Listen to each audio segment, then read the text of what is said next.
Halo kawan semua yang ada di planet ini. Kembali lagi bersama Movie Woofy. Kali ini Woofy akan membahas sebuah film yang berjudul Escape from Pretoria. Dan seperti biasa langsung aja gas rak usah kesuwen. Dan kini film memperlihatkan seorang bernama Timothy Jenkins sedang menenteng tas yang besar. Dia memasukkan tas itu ke dalam tempat sampah. Dan di seberang jalan temannya yang bernama Stephen juga menenteng tas yang besar. Tak disangka ternyata isi dari tas itu adalah sebuah bom yang tidak berbahaya dan hanya membuat kertas-kertas bertebaran berisikan tentang ajakan melawan rasisme.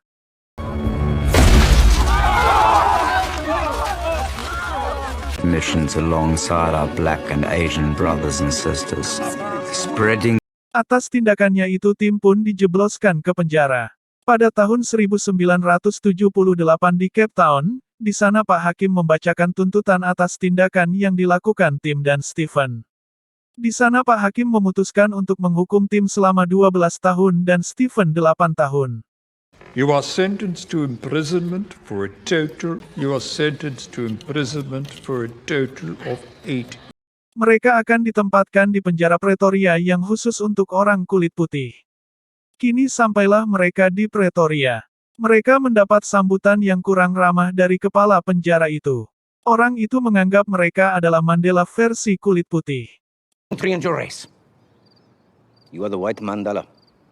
Kini Pak Van der Merwe membacakan aturan-aturan yang ada di Pretoria. Tak ada pena, radio, koran, dan kunjungan hanya sekali dalam sebulan. By 14 Sheffield Life.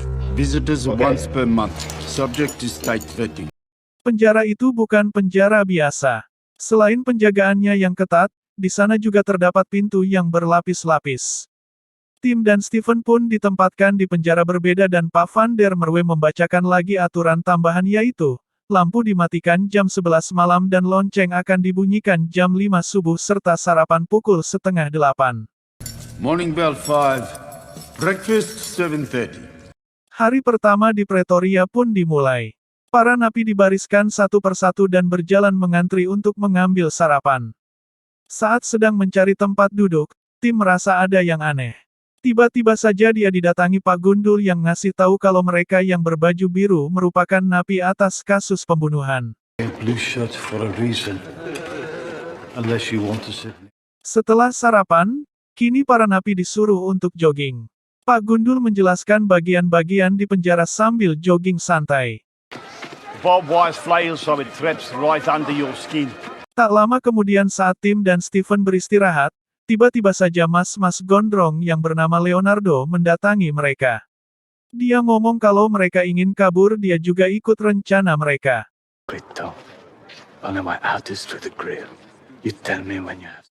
Tiba hari ke-23.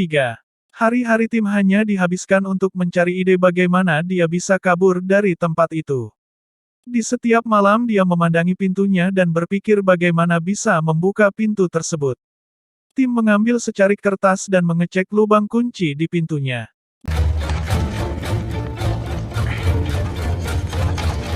Dia pun menceritakan idenya itu ke Leonardo.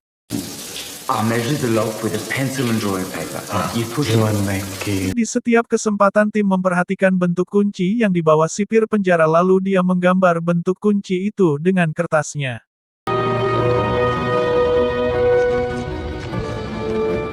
Tiba di hari ke-74. Saat sedang melakukan pekerjaan memahat kayu, kesempatan itu tak disia-siakan oleh Tim. Dia mengambil beberapa kayu dan dimasukkan ke dalam tempat minumnya sebelum Pak Van der Merwe menyuruhnya keluar.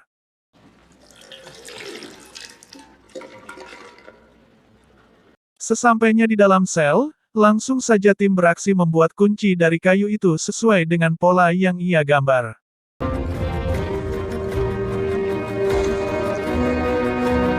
Dia pun merampungkan kuncinya itu dan langsung mengetesnya. Alhamdulillah kunci buatannya itu berhasil membuka pintu selnya. Tapi sayang sekali dilupa bahwa di selnya terdapat 2 pintu. Tiba di hari ke-100.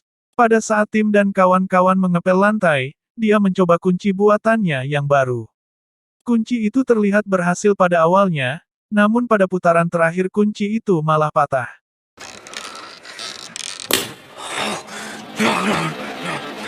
Leonardo yang bertugas memantau keadaan sekitar langsung memberitahu tim kalau ada yang datang. Tim pun sangat panik karena kuncinya masih tertinggal di pintu. Dengan terpaksa dia meninggalkan begitu saja. Pada saat semua sudah selesai, Pak Van der Merwe datang untuk mengunci satu persatu pintu di sana. Dia mengetahui ada yang aneh dengan pintu itu, untung saja dia tidak menanggapinya dengan serius.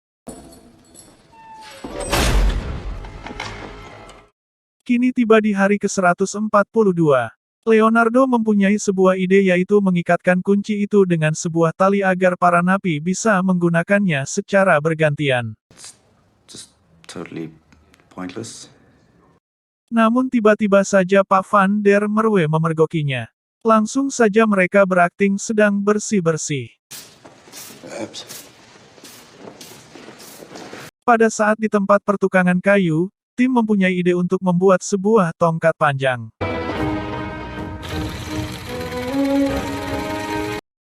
Ternyata tongkat itu digunakan sebagai tempat untuk menaruh kuncinya agar bisa dibuka dari luar.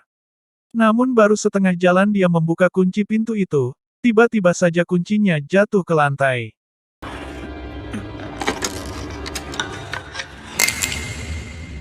Untung saja dia mempunyai ide menggunakan permen karet untuk mengambil kunci itu. Keesokannya pada saat tim diberi tugas bercocok tanam, dia berniat mengubur kunci-kunci buatannya itu di dalam tanah. Pak Van der Merwe yang melihat gelagat aneh dari tim itu pun langsung mendatanginya dan seperti biasa dia punya jurus 1000 alasan.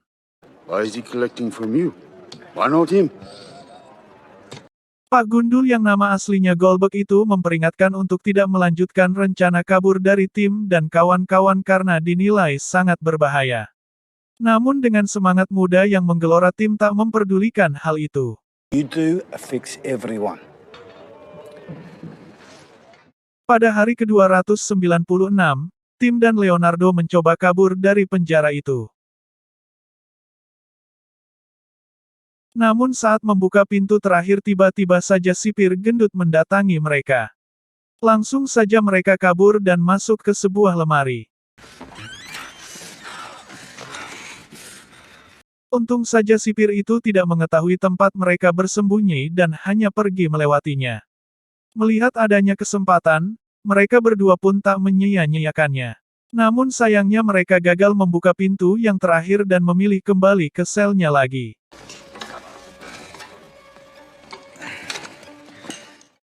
Keesokan harinya tim didatangi oleh kepala penjara, dia sangat marah karena tim bangun kesiangan. Experience in this job tells me you slept through my bed because you're tired. Kepala sipir itu pun menyuruh tim untuk berdiri di depan selnya. Ternyata sedang terjadi razia di setiap kamar. Karena Leonardo mencoba melawan petugas, akhirnya ia diborgol dan dibawa pergi oleh mereka. Namun saat kepala sipir memeriksa selnya tim, tak sengaja dia melihat kunci buatan tim dan menanyakan apa itu. Lagi-lagi dengan jurus 1000 alasan tim mengatakan itu digunakan untuk menaruh foto.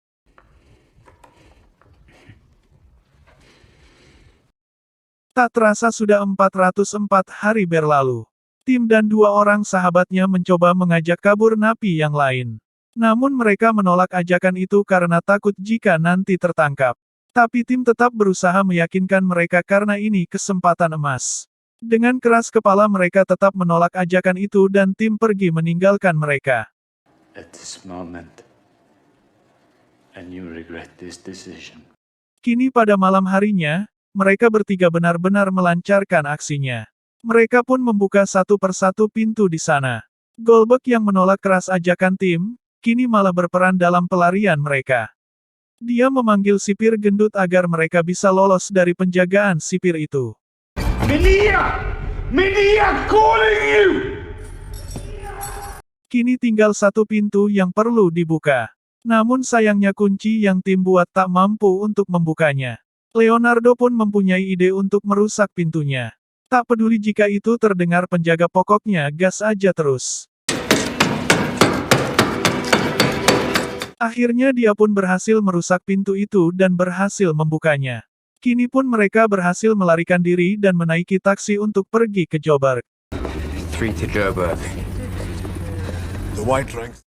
Di akhir cerita memperlihatkan, saat Pak Van der Merwe membangunkan satu persatu para napi, dia mendapati bahwa Tim dan kawan-kawan tidak ada di kamarnya. Langsung saja dia panik dan memberi perintah untuk membunyikan alarm.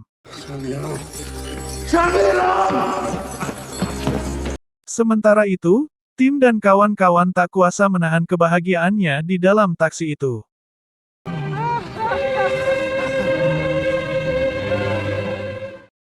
Tamat.